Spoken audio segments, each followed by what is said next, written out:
Au Maternelle d'Afrique, on aborde aussi des sujets difficiles, car tout n'est pas toujours rose dans la vie de parents. On en parle et c'est maintenant. Aujourd'hui, au Maternelle d'Afrique, nous irons à votre écoute pour discuter de la perte de son bébé. Puis nos enfants de la récré nous diront ce qu'est la mort.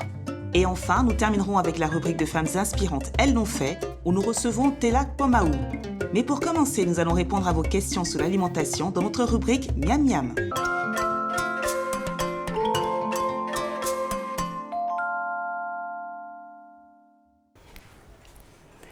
Alors aujourd'hui, je vais répondre à la question de Chanel qui nous écrit de Tananarive à Madagascar.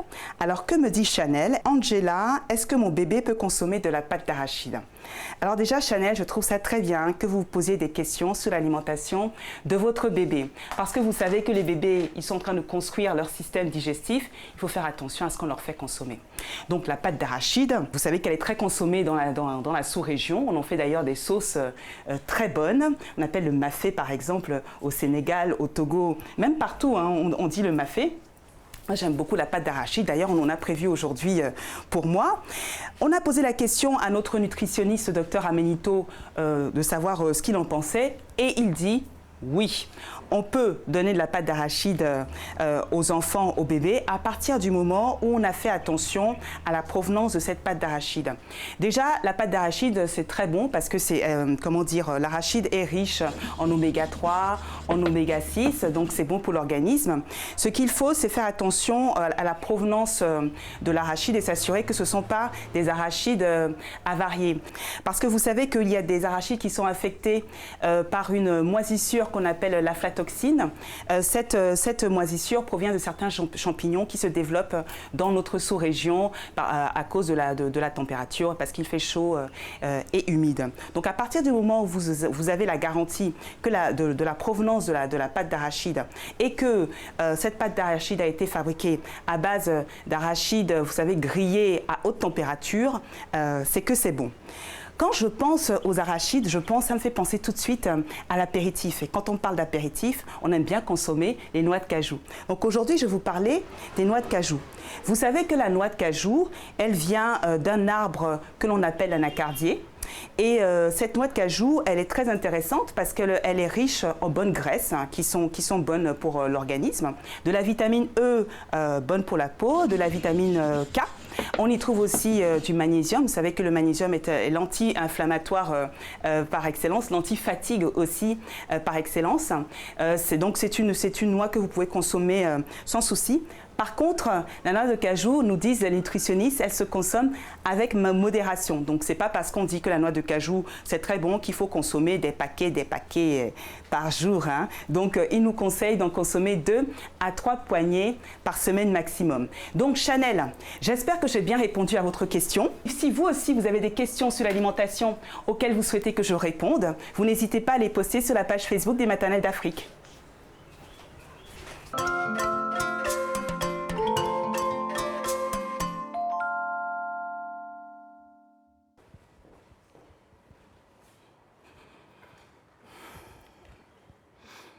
Notre bébé, on va l'imaginer, on va le porter, on va le visualiser, on va l'espérer, on va l'aimer. Et puis certaines fois, les choses ne se passent pas comme prévu. Bébé arrive et puis bébé, finalement, on le perd. Il n'y a pas plus difficile pour un parent que de perdre un enfant. C'est de ça dont on va parler aujourd'hui. Nous avons des témoins très courageux qui ont accepté de venir au Maternelle d'Afrique pour venir témoigner de leur histoire. Donc, je reçois aujourd'hui Stéphanie. Stéphanie, vous êtes ivoirienne, vous avez 29 ans et vous êtes la maman de Chris qui a 4 ans. Oui. Bienvenue Stéphanie. Merci. Nous recevons aussi Elvire. Elvire, vous êtes camerounaise, vous avez 42 ans. Vous êtes la maman de Adnan qui a 12 ans. Amar qui a 9 ans et Alan qui a 7 ans. Exactement. C'est ça, bienvenue Elvire, Merci. merci beaucoup. Et nous recevons Dr Kwame, je rappelle que vous êtes psychologue et vous êtes donc un habitué de la Maison des Maternelles d'Afrique. Merci d'être venu encore une fois nous faire part de votre expertise. Stéphanie, est-ce que vous pouvez me raconter comment s'est passée votre grossesse? D'accord. Déjà, dès les premiers mois, je sentais une fatigue intense. J'avais tantôt de la fièvre, Après des crampes pratiquement tous les matins, je me sentais engourdie. Et quand je me rendais à l'hôpital, mon gynéco me disait que c'était normal, que c'était une grossesse. Donc moi, je répondais, mais oui, ce n'était pas ma première grossesse parce que j'ai déjà vécu une grossesse. Normalement, je dois me sentir différente, mais pas à ce point parce que je sens que la fatigue est trop intense. Je me reposais, je faisais pratiquement rien, mais la fatigue ne s'atténuait pas. Voilà. Et après, j'ai commencé à avoir des œdèmes. Et quand je me rendais à l'hôpital, c'était encore pareil. Et ça m'a intriguée parce que je me suis rendu compte que mon gynécologue ne prenait pas en compte mes plaintes. Et qu'est-ce que votre gynécologue vous a prescrit justement? Vous me disiez qu'il vous avait prescrit, vous avez donc une anémie, et il vous a prescrit quoi? De l'Alfol. De l'acide folique. De l'acide folique, voilà, de l'acide folique. Alors que déjà j'avais une anémie. Donc au vu de cela, j'ai décidé de changer de médecin. Vous changez d'hôpital, vous arrivez dans un hôpital où là, donc l'histoire, hein, c'est que vous restez un certain temps dans cet hôpital et vos symptômes augmentent. C'était quoi vos symptômes? Déjà, j'avais la fatigue intense. J'avais commencé à avoir des pieds qui enflaient pratiquement jusqu'aux cuisses, avec des difficultés à marcher. J'avais des crampes tous les matins, je ne pouvais même pas fermer les paumes. Et aussi, j'avais souvent des fuites, pas vraiment des fuites urinaires, mais j'avais des fuites. Voilà. Et je me sentais pas bien dans ma peau, pas du tout bien. Et vous avez rencontré, je crois, le chef de service de la maternité de l'hôpital dans lequel vous étiez par hasard dans un couloir. Et lui, il a diagnostiqué quoi? Et il m'a dit que j'avais une prééclampsie, que je faisais une prééclampsie. Est-ce que vous saviez ce que c'est que la prééclampsie à l'époque? Non, jusque-là, je n'avais jamais entendu chez nous. Nous sommes allés à l'hôpital Mère-Enfant Dominique Ouattara et nous avons demandé au docteur Kourouma, qui est gynécologue, ce que c'est que la prééclampsie. On l'écoute. La prééclampsie, c'est une forme d'hypertension artérielle de la grossesse qui associe 3 signes. D'abord, l'hypertension artérielle, la tension qui s'élève au-delà de 14,9. Et des œdèmes des membres inférieurs, c'est-à-dire les pieds qui s'enflent, et des protéines qui passent dans les urines. Normalement, on ne doit pas avoir des protéines dans les urines. Donc, ces 3 signes font la prééclampsie. Alors, je vais venir à vous, Elvire. Elvire, donc, pouvez-vous m'expliquer comment s'est passée votre grossesse? Les médecins, les gens ont tendance à dire que la grossesse n'est pas une maladie. Dans mon cas, c'était une maladie parce que j'ai eu tous les symptômes du livre et plus. Je vomissais à longueur de journée les 4-5 premiers mois. J'ai dû être en arrêt maladie. Donc, c'était difficile. À partir de quand vous avez été en arrêt maladie? À partir de mon 3e mois, parce que les médecins, ils n'aiment pas donner des médicaments en fait aux femmes enceintes. D'accord. Et donc, qu'est-ce qui se passe? On vous met en arrêt maladie et puis finalement, on vous diagnostique, on vous examine ou qu'est-ce qui se passe? Alors, on est en plein déménagement parce que mon époux et moi avons décidé de prendre un logement plus grand pour accueillir justement notre petite fille. Et là, je constate que j'ai des fuites. J'appelle ma gynécologue et elle me dit de passer à son cabinet. Donc, j'y vais. Et là, elle me dit, c'est la poche d'eau, des os qui s'est percée. Il faut aller directement à l'hôpital. Et à ce moment, je suis à 23 semaines et quelques jours de grossesse. Donc, j'arrive à l'hôpital et là, les médecins m'expliquent que c'est trop tôt pour que le bébé vienne. Et une fois que la poche des os est percée, le travail n'est plus loin. Et au bout de 3-4 jours, je commence à tousser. Et là, on me fait des examens et on m'informe que j'ai une pneumonie. Ah, voilà, donc les poumons se sont infectés, je ne sais pas comment. Et là, les médecins me disent qu'il va falloir déclencher l'accouchement. Mais en même temps, on me prépare psychologiquement à ce que le bébé ne reste pas. Il y a des cas où, à ce stade, les bébés survivent et d'autres cas où vraiment ils ne survivent pas. Et il fallait déclencher l'accouchement tôt parce que je commençais vraiment à me sentir mal. Et donc, on déclenche l'accouchement. Le travail n'avance pas. Et mon état s'aggrave. On ne peut pas me faire de césarienne parce que je ne peux pas supporter l'opération, je suis trop faible, je suis sous oxygène à ce moment-là. Et finalement, au bout de 20 heures de travail, j'accouche. Et donc, on réanime le bébé. Et au bout d'1 heure ou 2, elle décède. Et après, l'infirmière vient me voir et me dit, ben, le bébé, on a dû la laisser partir. Et c'est le lendemain matin, quand je retrouve un peu mes sens, je demande à une des infirmières, je lui dis, voilà, est-ce que je peux voir mon bébé? Donc, elle m'apporte mon bébé, enveloppé dans une couverture, et donc je la prends dans mes bras. Et je me dis, je demande à l'infirmière, je dis, mais pourquoi elle est froide? Vous l'avez laissée, vous l'avez pas couverte, vous l'avez pas laissée sous vous l'avez laissée sous le climatiseur. Qu'est-ce qui s'est passé? Et là, elle me dit, non, c'est comme ça. C'est comme ça que c'est. Et là, je comprends que mon bébé est décédé. C'est à ce moment-là que vous avez Voilà. réalisé. Et c'est là que je réalise, et c'est là que le choc, la douleur. Tout a commencé. Voilà, tout a commencé. Tout a commencé. Voilà. D'accord, merci beaucoup Elvire d'avoir le courage de partager ce moment difficile.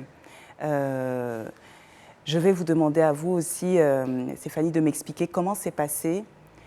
Une fois qu'on vous diagnostique la prééclampsie, vous êtes à l'hôpital, ça fait un certain moment que vous êtes là déjà, que vous attendez, et puis finalement, vous accouchez. Qu'est-ce qui se passe? Je fais pratiquement 5 jours à l'hôpital avant qu'on me prenne en charge déjà. Et une nuit, je commence à avoir des contractions. D'abord, on me fait descendre parce que j'étais en hauteur, j'étais au CHU. Je descends pour aller faire une échographie. Il n'y a pas d'ascenseur. Je tape là 2 heures devant l'ascenseur. Ensuite, je fais l'échographie. Après l'échographie, les contractions sont accélérées. Et je me rends compte que je commence à saigner. Donc, j'appelle une sage-femme, je lui explique. Donc, elle m'examine et elle me dit que vous avez commencé le travail. Donc, on me met sous antihypertenseur pour faire chuter la tension. Et ensuite, on me met encore d'autres médicaments pour accélérer le travail. Donc, j'accouche, je ne vois pas le bébé, mais quand même, je touche l'enfant et la sage-femme l'emporte. Donc après l'accouchement, je demande à voir le bébé. On me dit non, patientez, vous êtes fatigué, tout ça, il faut vous reposer. Et je vais en salle de repos jusqu'à 6h, 7h30.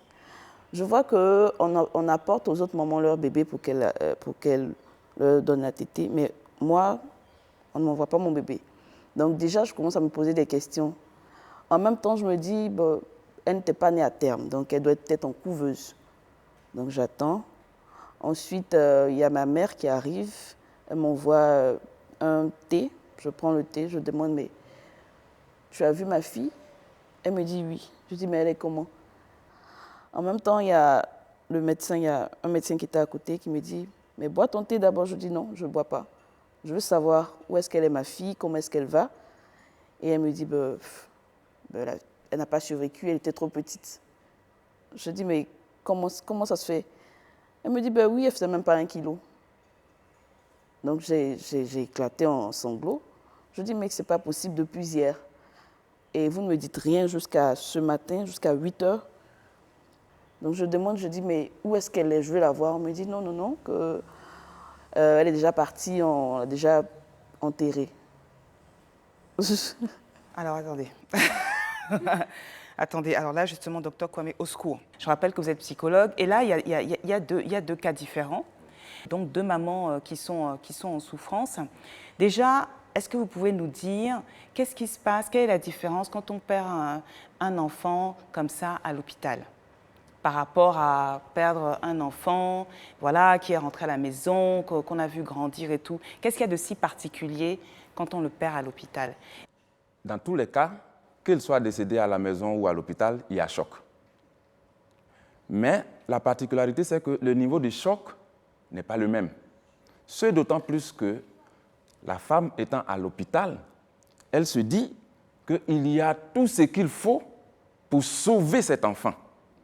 Voilà en fait ce qui va choquer davantage la femme parce qu'elle se dit les médecins auraient pu et ils auraient dû sauver mon enfant. Et en plus, ici, là, chez nous, là, en Afrique subsaharienne, vous avez regardé mon enfant partir et vous ne m'avez même pas laissé lui dire au revoir. Comment ça se fait? C'est culturel? C'est quoi? Oui, c'est culturel.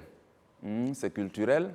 Parce que quand l'enfant s'en va dans ces conditions, on a tendance à jeter cela sur le compte de la malédiction. On ne lui accorde pas cette opportunité de toucher l'enfant parce qu'on se dit que le spectre de cet enfant qui est parti plane encore sur elle. Et donc, il faut l'éloigner rapidement, le plus rapidement possible, de sorte à ce qu'elle puisse se départir de cela. J'ai entendu, moi, il y en a certains qui m'ont dit que quand effectivement on montrait l'enfant, ça empêchait la maman d'avoir d'autres enfants derrière. Donc vous avez vu votre enfant. Est-ce que vous avez eu des enfants après?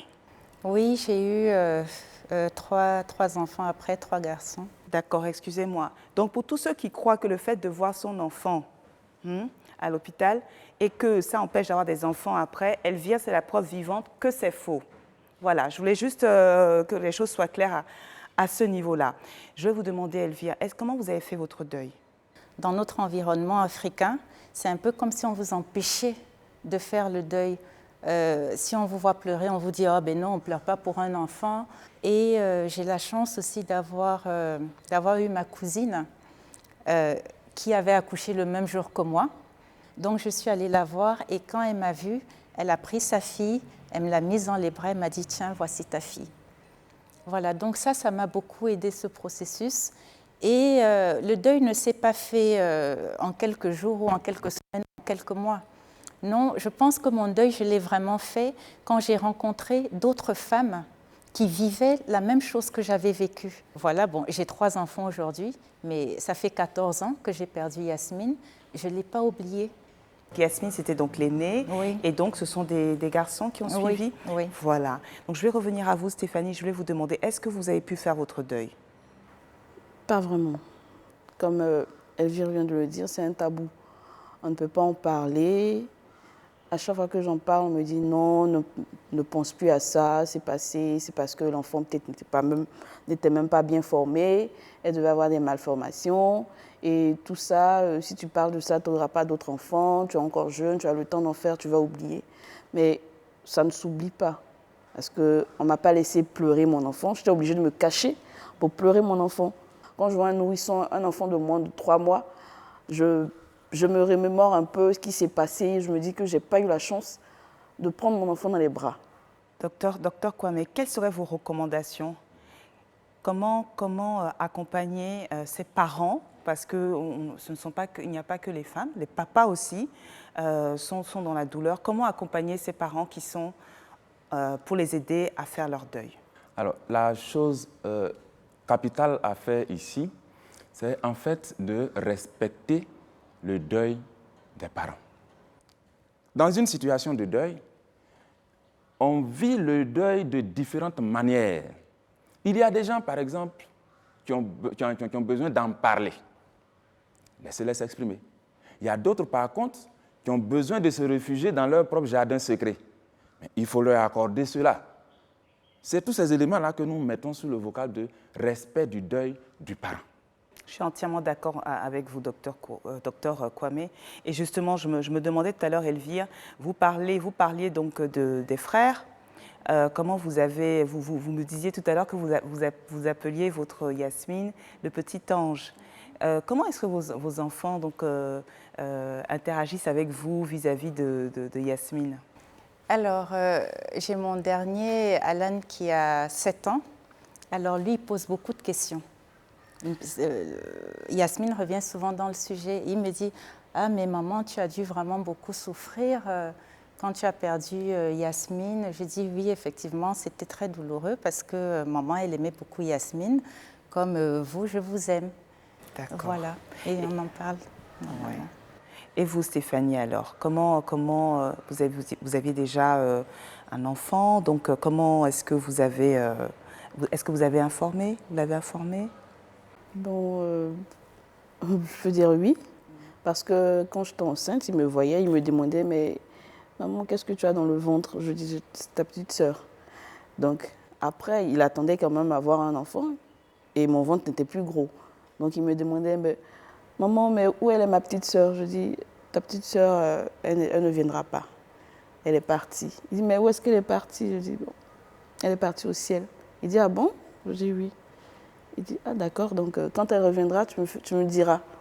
Bon, donc, oh, vous savez, les enfants, c'est extraordinaire. Ce que je retiens de cette discussion, vraiment de ces témoignages touchants de Elvire et de Stéphanie, c'est que l'entourage, c'est très très important.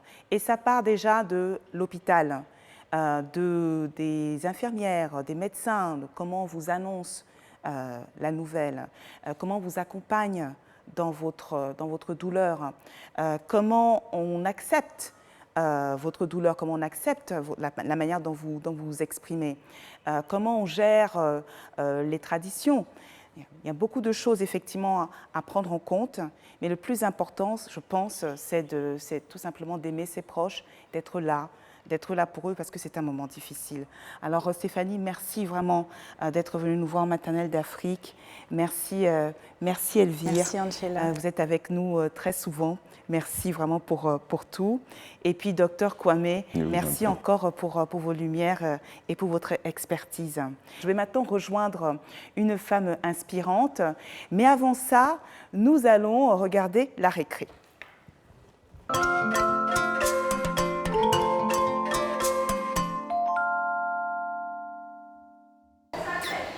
Être mort, c'est quand tu peux pas bouger, rien faire. Ça veut dire qu'il n'est plus vivant, il ne va plus se relever sans se sortir. Ça veut dire que le policier le fait mort. Ça veut dire qu'il a fermé les yeux. Et puis plus pareil. Ça veut dire que quelqu'un nous a tués.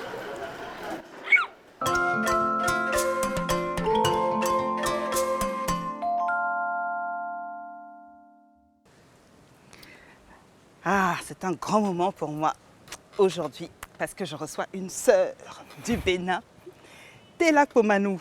Comment ça va? Très bien, merci. Vous êtes béninoise, vous êtes ivoirienne de cœur, vous êtes française par alliance. Est-ce qu'il y a autre chose que j'ai oublié dans votre pédigré? Tout ça, c'est vrai. Je suis africaine. Je me sens bien partout en Afrique de l'Ouest. Ouais. Voilà. Vous avez toujours voulu être comédienne. Par contre, ce que j'ai compris, c'est que votre maman, au départ, n'était pas très pour. Racontez, qu'est-ce que vous avez fait justement pour la convaincre? Alors effectivement, ma mère, comme toutes les mères soucieuses de l'avenir de leur enfant, trouvait que le milieu de l'art ne nourrissait pas. Donc voilà, en tant que comédienne, elle ne voulait pas en entendre parler. Et donc j'ai fait un BTS.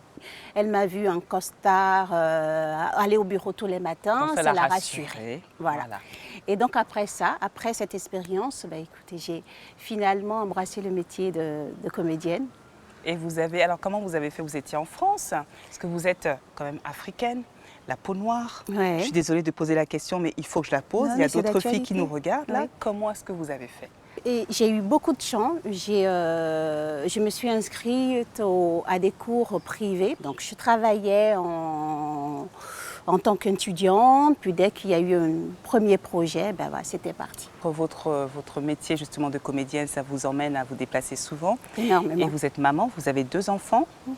Alors, quels sont leurs prénoms et quel âge ont-ils? Emeric, mon grand, il a 9 ans. Et Anaïs, la seconde, elle a 7 ans. Elle a 7 ans. Donc, quand vous vous déplacez souvent, comment est-ce que vous vous organisez à la maison avec vos enfants? J'ai une belle-mère adorable.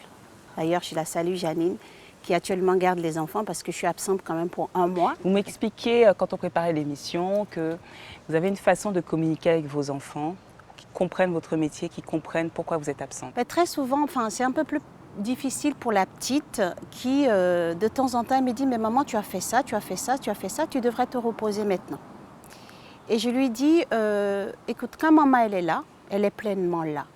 Quand maman est là, il n'y a pas de cantine. Quand maman est là, il n'y a pas de nounou. » Donc je lui explique que maman, elle a besoin d'être aussi une femme pleinement épanouie.